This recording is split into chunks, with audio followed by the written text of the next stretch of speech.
I pedal down the River Rhine in the Netherlands, in my canoe, in search of unknown waterways and streams, from the German border to the North Sea. From the water, I am able to experience the current new lowland river area, with an original vision on water safety and rewilding nature, a landscape of river dunes, floodplain forests and swamps.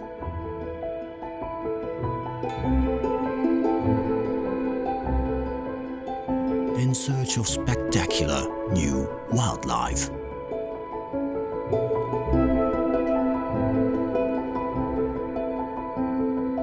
Sail along on my journey through a unique new land, on my way to the sea.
It's a full moon, and it's freezing.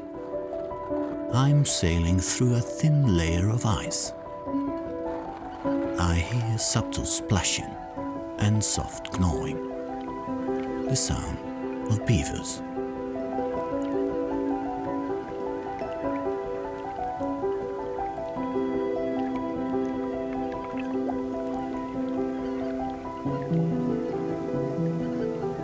Just before winter, the beaver family is very active.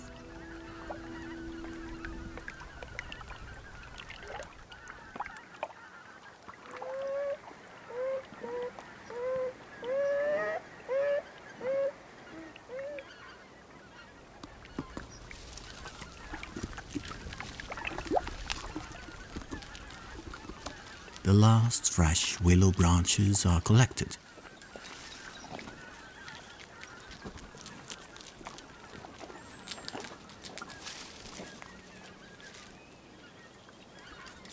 Not easy for a rodent weighing almost 30 kilograms. The willow branches serve as supplemental food reserves during harsh winter months.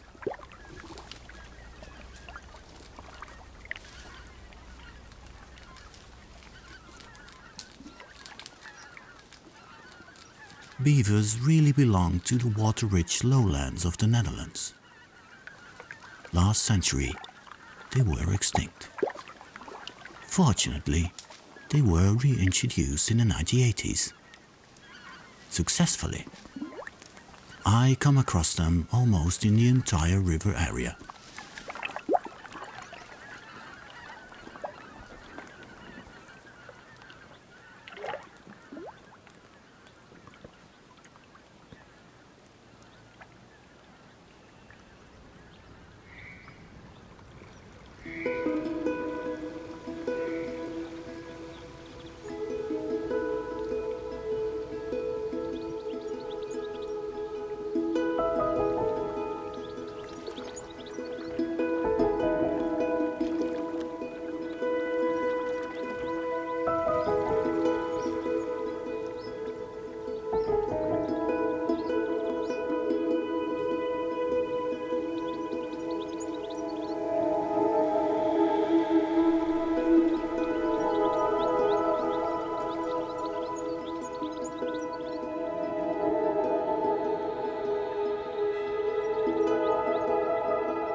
I paddle down the former course of the Rhine in the Rheinstrangen, an old Rhine nature reserve.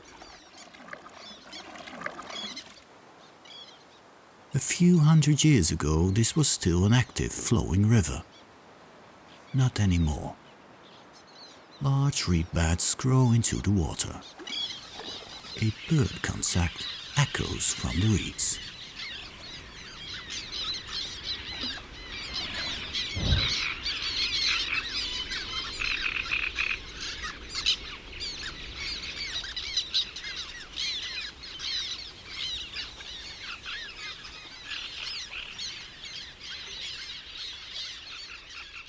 The screeching of black terns chirps in my ears.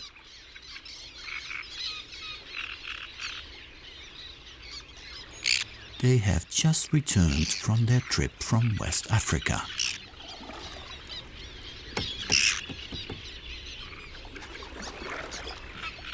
The marshlands along the Old Rhine are one of the most important breeding areas in northwestern Europe. They prefer to breed on specially man-made nest rafts. In the past, they nested on floating mats of aquatic plants. But the black terns are doing well. Hundreds of pairs of black terns are now breeding here.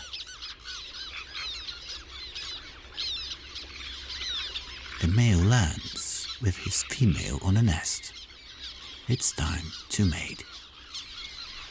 The start of the breeding season.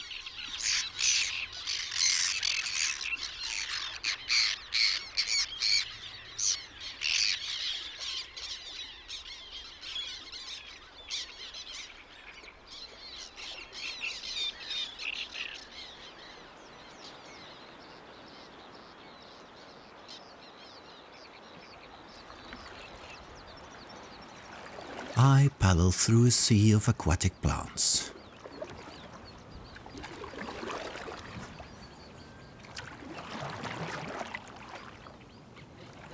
In the distance I hear loud and clear the great reed warbler.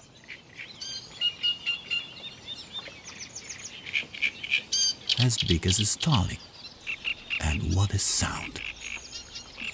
This is one of the few places in the Netherlands where this bird still occurs. The species depends on water reeds for its nest and food. Reeds that grow far into the water.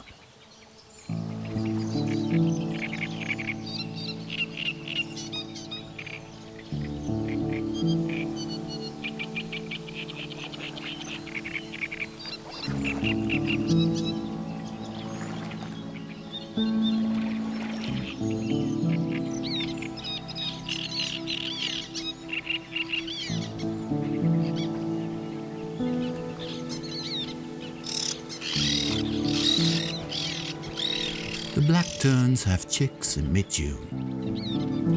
They are fed with young fish.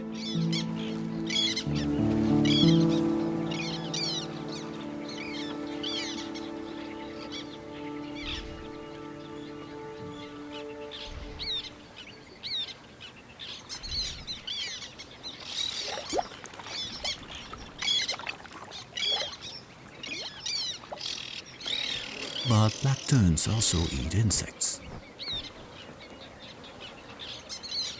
A large dragonfly makes a welcome change to the menu.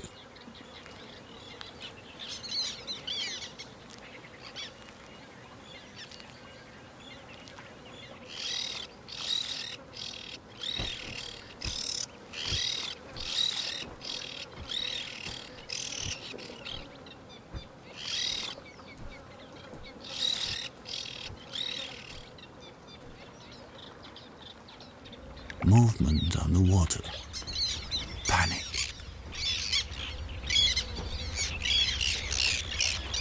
The colony is now working well together. Danger looms below the water level.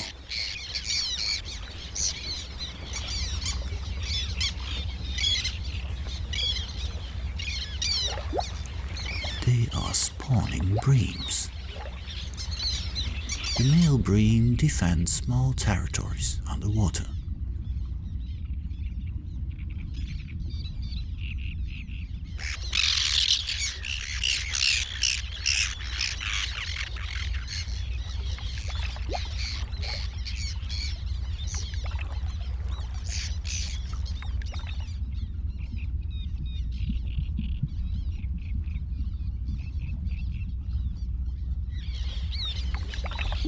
They press against the females to stimulate the deposition of eggs.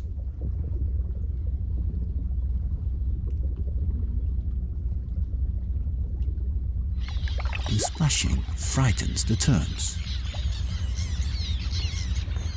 One last jack. The breams are not a danger at all.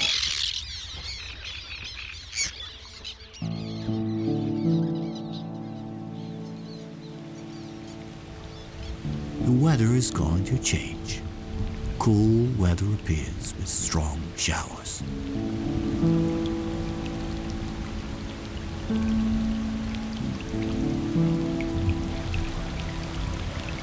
Black tern chicks are now very vulnerable in the middle of the water. The chicks can easily become hypothermic because they're too big to shelter under mother's wings.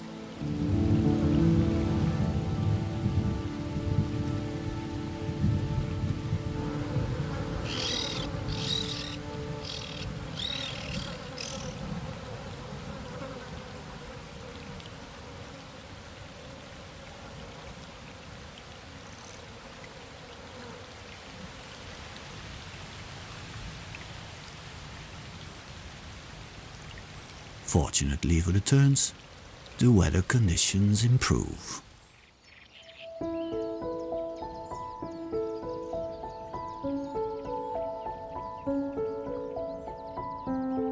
A few kilometers downstream, I reach the current bed of the River Rhine. This is where the river divides. 2/3 of the water turns left as the river bow, and 1/3 turns right as Rhine and Isel. I follow the Waal to the new nature reserve of the Millingerwaard.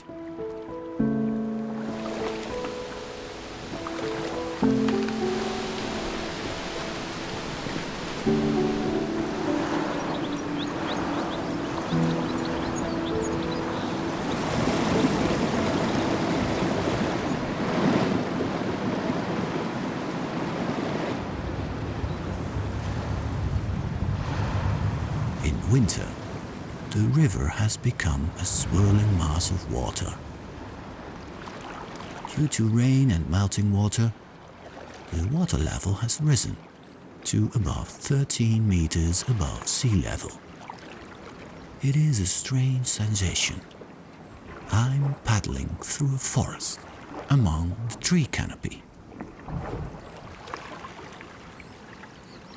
The river floodplains have been flooded now. Food is floating on the surface.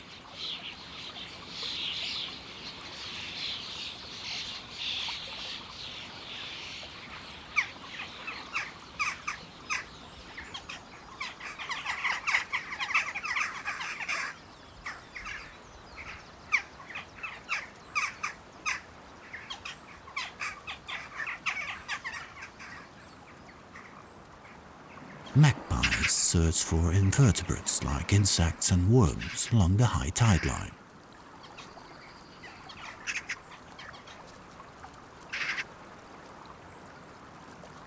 A mole also seeks higher grounds. An unusual appearance for the magpies.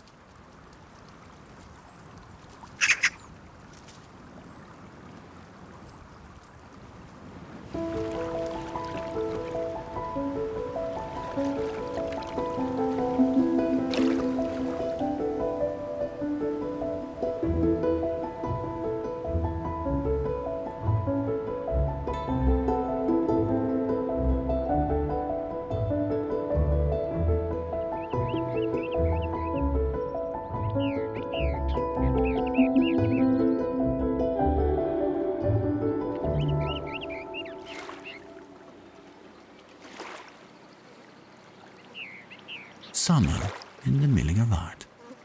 I sail along a living river dune of almost 4 meters high. The wind and water have created the dune. Previously, agriculture dominated here. Now nature flourishes.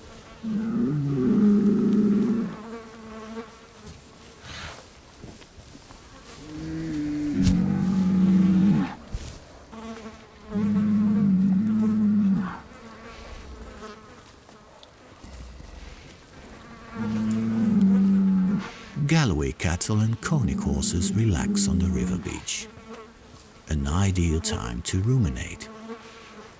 They are preyed upon by countless horseflies.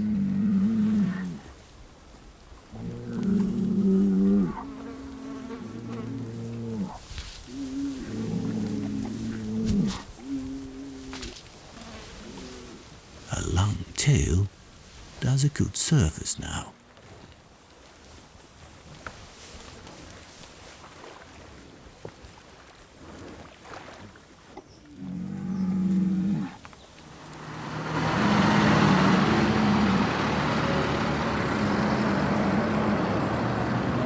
Water managers, nature conservatists, and clay and sand extractors work together on a safer and more beautiful river area.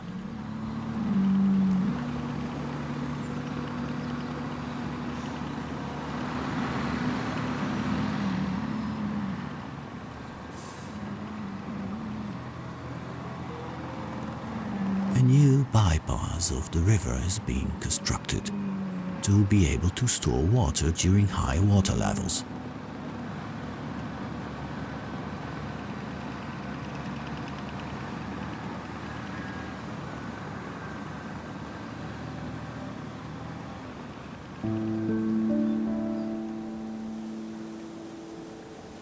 Within 6 months, a true metamorphosis takes place. I am the first to sail through this new waterway.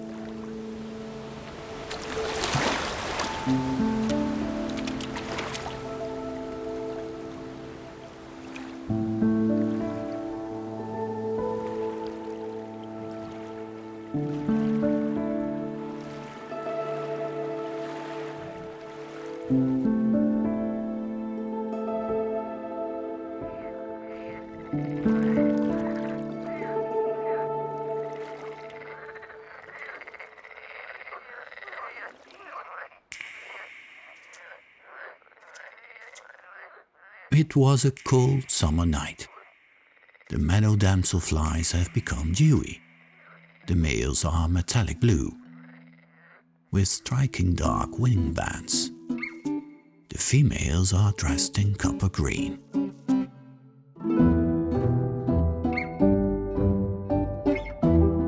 They anxiously await the arrival of the first rays of the sun.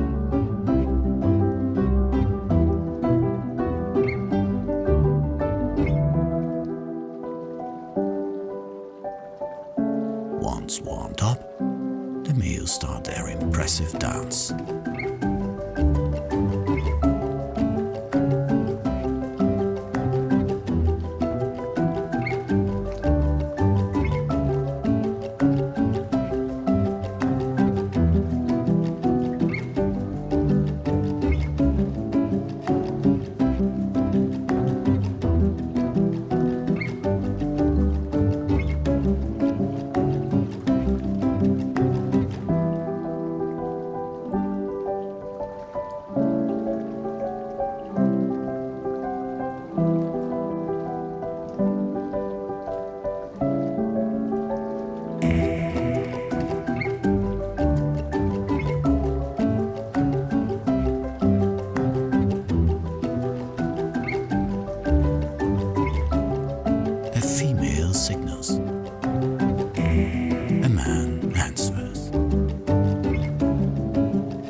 is able to land on water.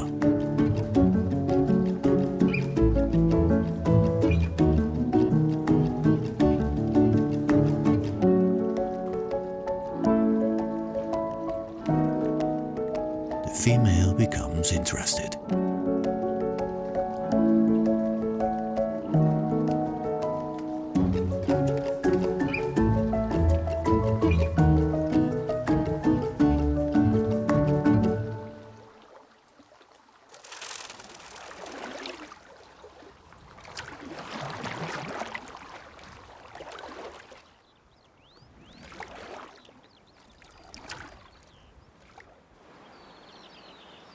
From the water I see the moraines of the failure looming in the distance, but also the activity of the city of Arnhem.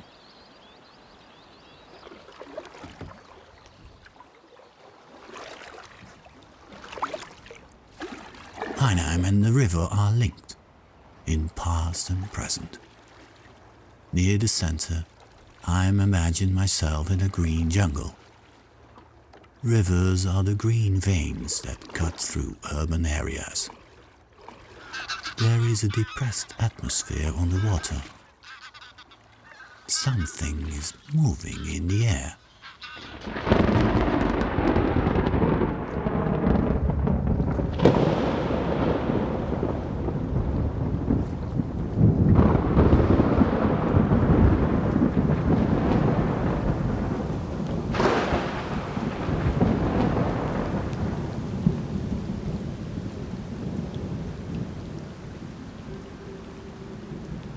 White flies suddenly appear in the twilight. They are burrowing mayflies. On the water surface, they transform into a bright white mayfly with remarkably long tail threads.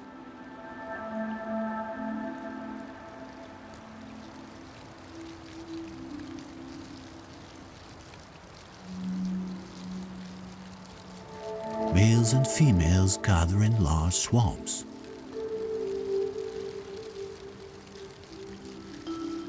Summer snow.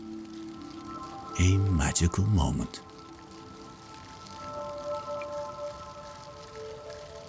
Thanks to the many river projects, the river water is clean and full of oxygen again. That's why this unique phenomenon can be seen again along the major rivers.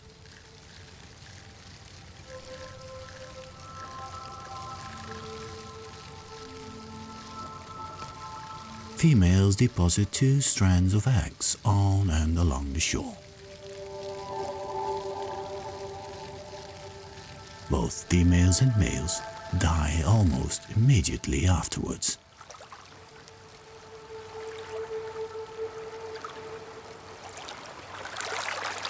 The river water takes the eggs into the depths, in anticipation of a new generation.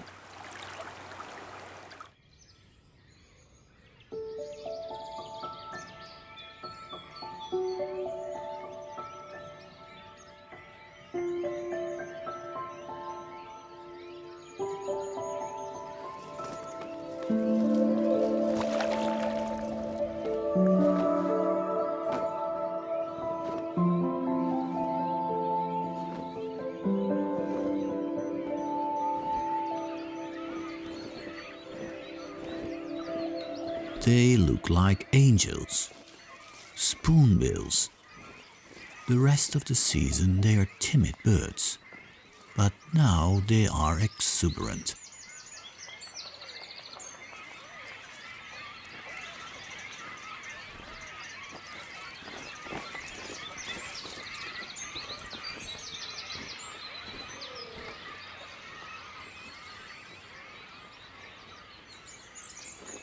Courtship of the spoonbills is in full swing.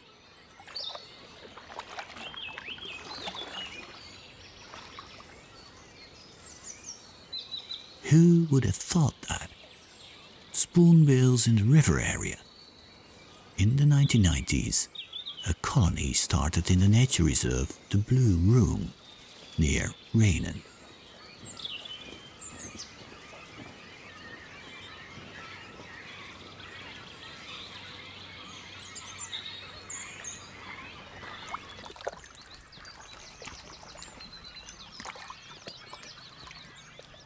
From the River Rhine, I can see them well in the still early April floodplain forest.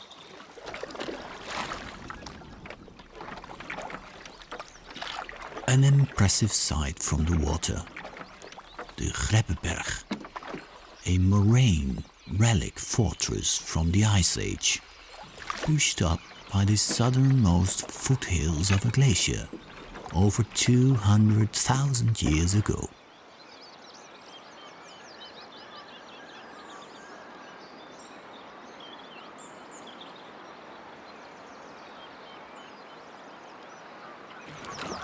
The Blue Room is an example of successful nature development in the river area.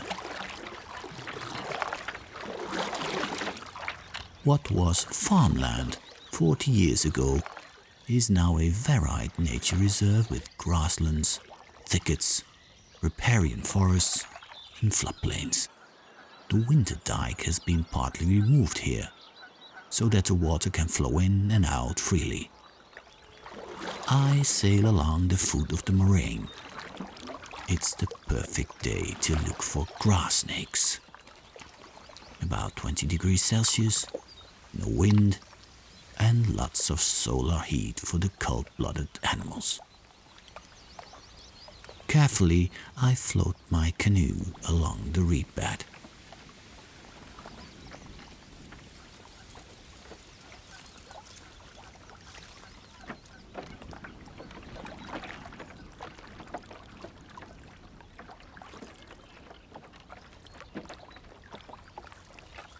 There's one there. A female.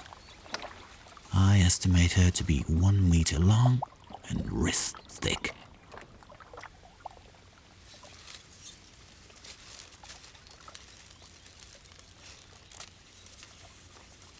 A male grass snake has awakened too. He spent the winter in a mouse hole.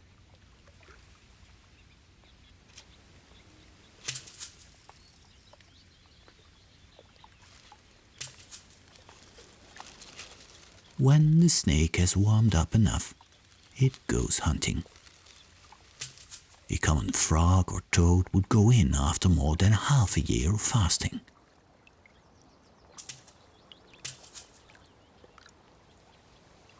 He tastes the air with his tongue.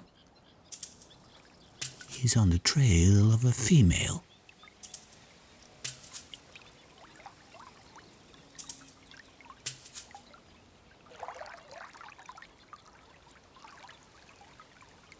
But he's too late.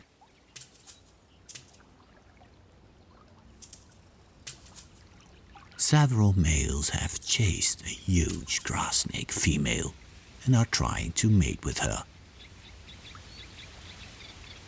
She is much larger than the males.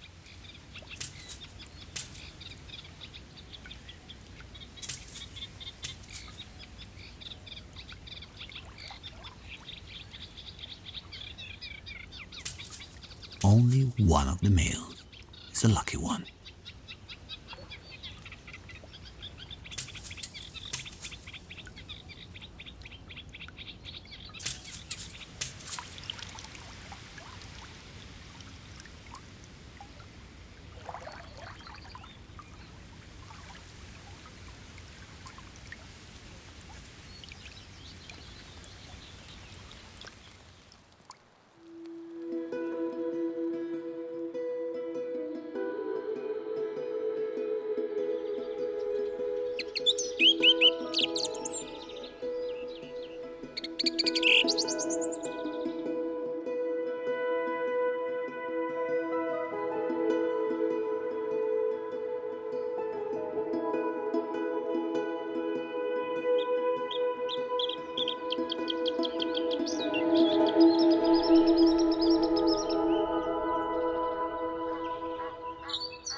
I paddle from the lower Rhine into the Amerongse Bovenpolder, through a new river bypass. A singing bluethroat welcomes me. Now, mid-April, his singing activity peaks. New natures being developed here on the north bank of the lower Rhine. I paddle through a shallow gully into the swamp. Here and there ancient iron-rich groundwater wells up, red with iron oxide. This mineral-rich water feeds the swamp.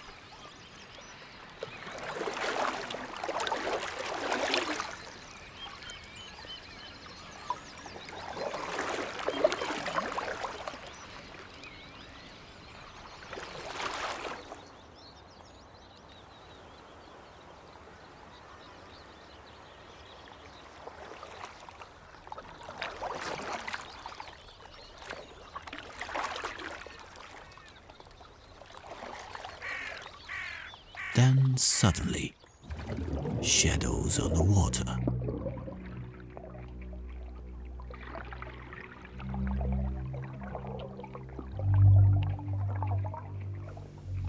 Common toads have reached their spawning grounds.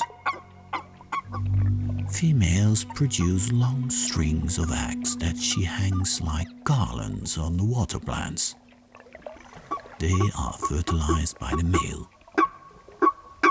A dangerous job.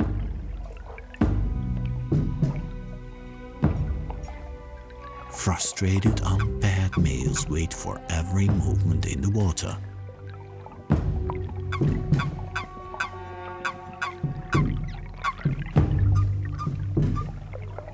The males are constantly fighting each other.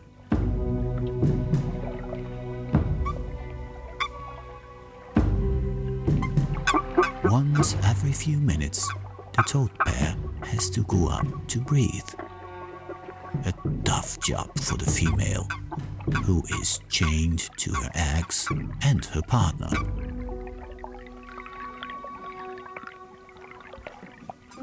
The couple has to stay away from the single males, but that's not easy.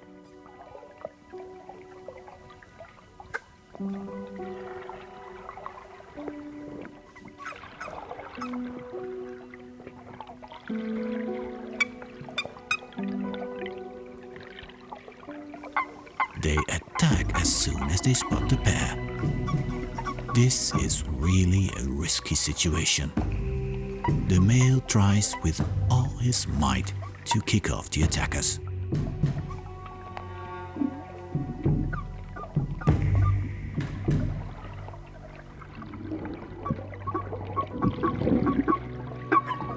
More and more bachelors are trying to conquer the female.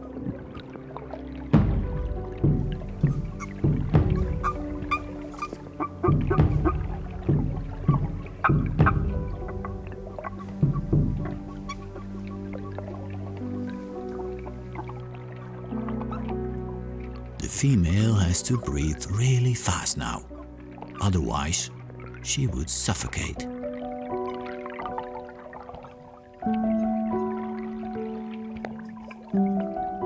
She takes a deep breath just in time.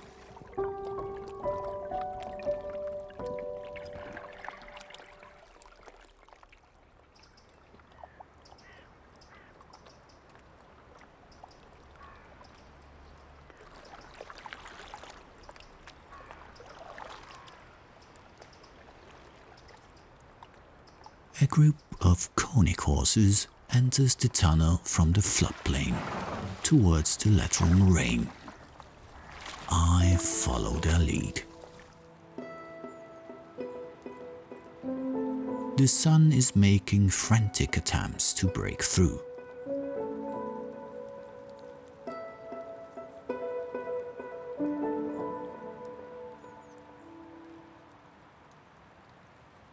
Something moves in the open field. I hear a sort of grunt. Fallow deer. Their rutting season peaks at the beginning of November. A large male inspects his harem. The harem consists of hinds and calves. He is after the hinds. They could be in heat any time now. He is the boss and rules like a general over his harem. In the middle of his arena, he has a good few of possible rivals.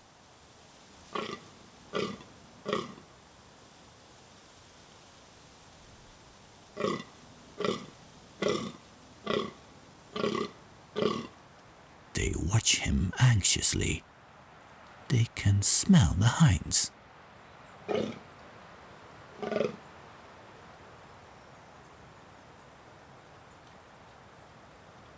As soon as the general has left his arena, other fallow deer see their chance.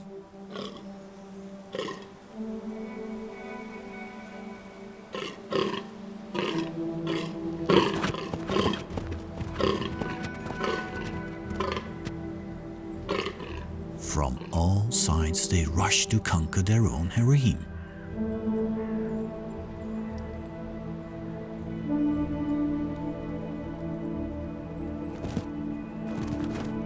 One moment of carelessness can cost the general his good position.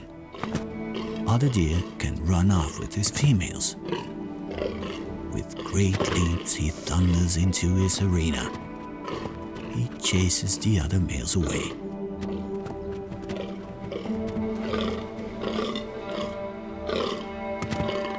Even the hinds now know for sure he is the strongest. They must be with him.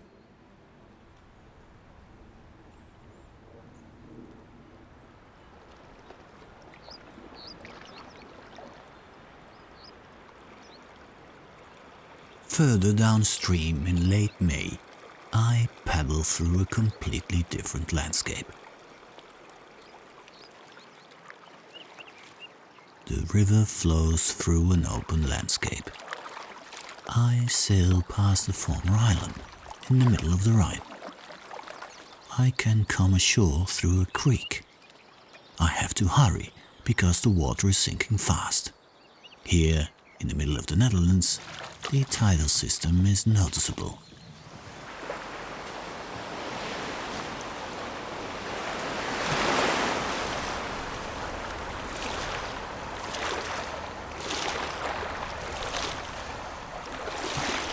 A mysterious creature appears from the tide line.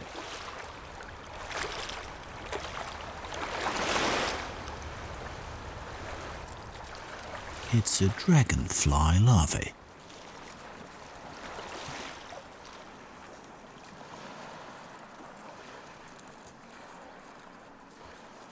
She has lived underwater for more than 3 years, and now the time has come to transform into an adult dragonfly. Purposefully, she crawls onto the river beach. She is looking for a safe place, high and dry on the river dune. It's a hellish journey for the little dragonfly larvae.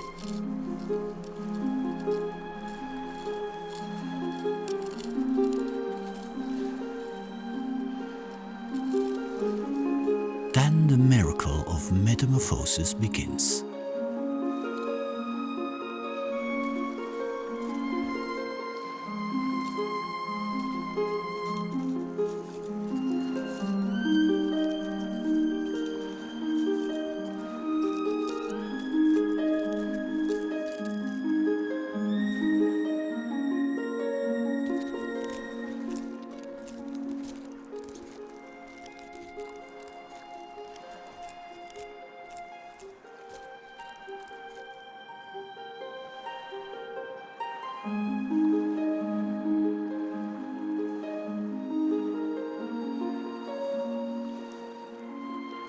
From the back part, a dragonfly carefully crawls out of the larval skin.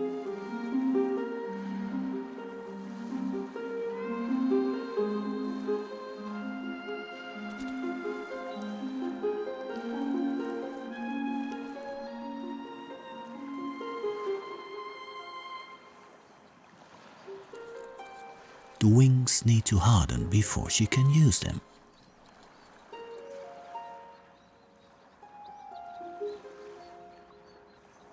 After being extinct for decades, a river clubtail returned in the river ecosystem. A clear example of nature's resilience.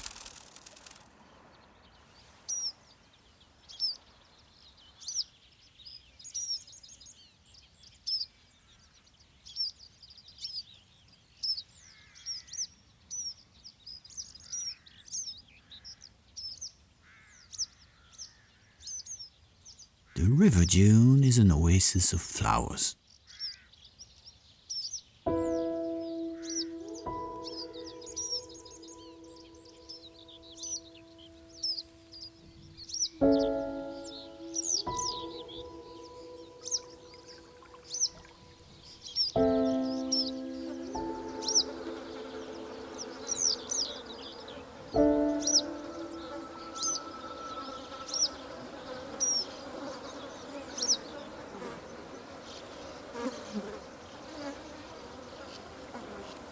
Nearby, in a steep wall carved out by the river, a colony of sand martins live.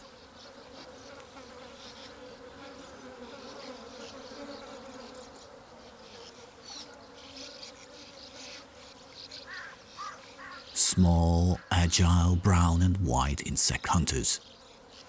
They have dug nest holes in the sand. Almost fully grown young are about to fledge.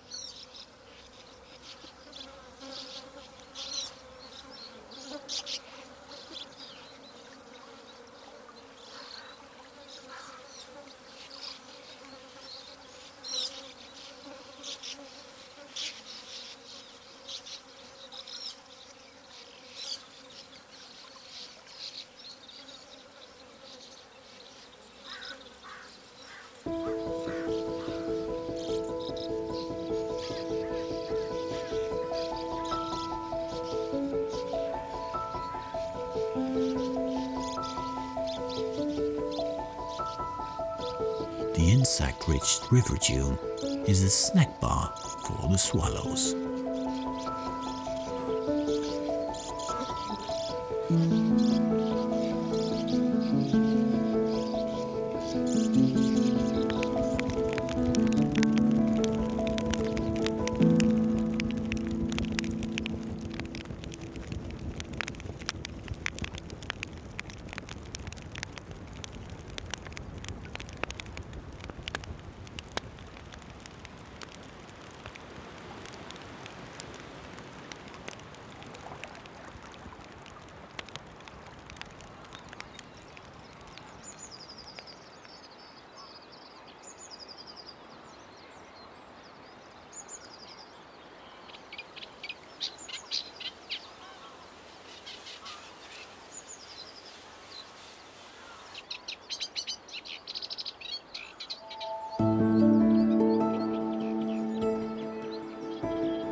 Purple herons.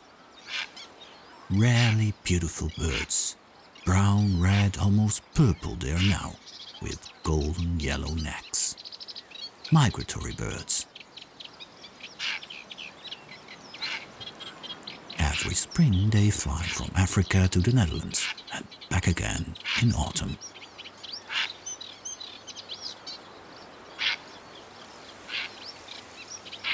I sailed from the Rhine to the storage waters of Kinderdijk.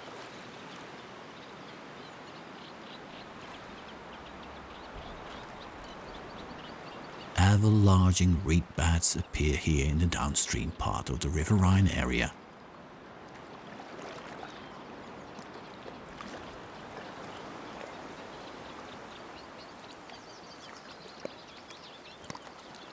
It's a hotspot for marshland birds.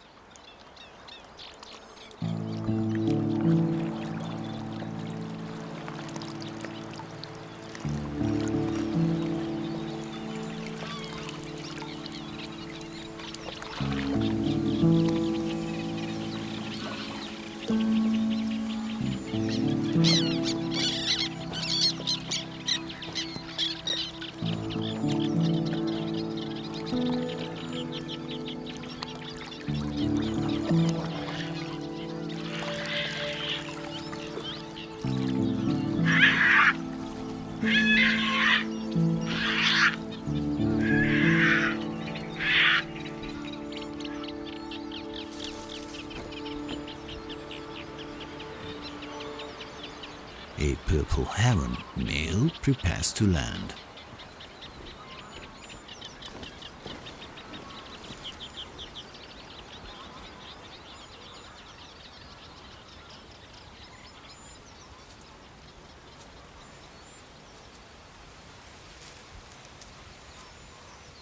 The nest is well hidden in the reeds, just above the water.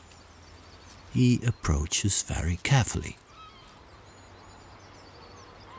The pair has very young chicks. Changing up the guard.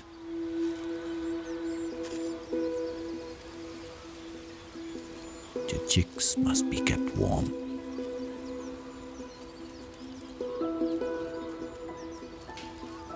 Here, the bird population is under pressure.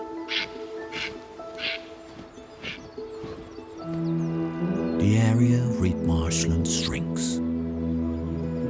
Water drainage has traditionally been crucial here for both humans and animals. In the past, the windmills drained the polders. Now pumping stations do the job. Because of climate change, there are increasingly large differences in water level between the storage waters of the reed marshland and the main riverbed. As a result of this, a lot of water has to be drained in a short time, and valuable reed marshland is washed away.